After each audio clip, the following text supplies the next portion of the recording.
In today's video, I'm going to teach you how to connect a new domain in HubSpot. We'll be walking through each step of the process, making it straightforward and easy for you to follow along. First, let's make sure you're logged into your HubSpot account. Once you're in, navigate your way to the Settings menu, which you can usually find in the upper right corner of your dashboard. Under Settings, look for the section labeled Domains and URLs.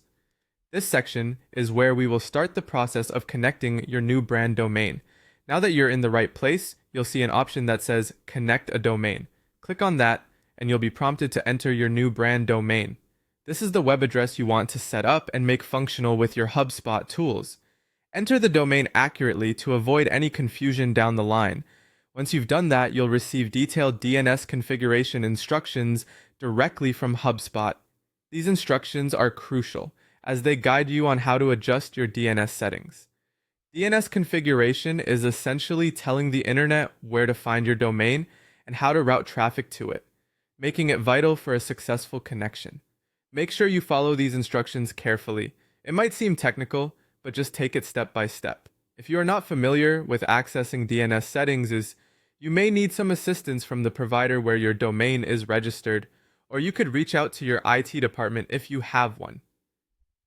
Next, you need to verify your domain ownership. HubSpot offers two choices for this. You can either use a DNS-TXT record or opt for an HTML file upload. If you choose the DNS-TXT record option, you'll need to go to your DNS provider and add a special text entry to prove that you own the domain. On the other hand, if you go with the HTML file upload, HubSpot will provide you with an HTML file to upload to your website's root directory. With ownership verified, you're almost at the finish line. The last thing to do is configure how this domain will be used within HubSpot. You have options here. It can be used for landing pages, email campaigns, or even for your main website content.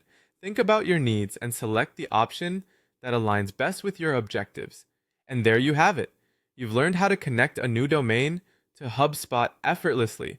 By following these steps, you'll be able to manage your domain effectively, ensuring it works seamlessly with HubSpot's robust set of tools. If you run into any issues, always feel free to consult the HubSpot Help Center or support for further assistance. Thanks for joining in today, and I hope you found this walkthrough helpful.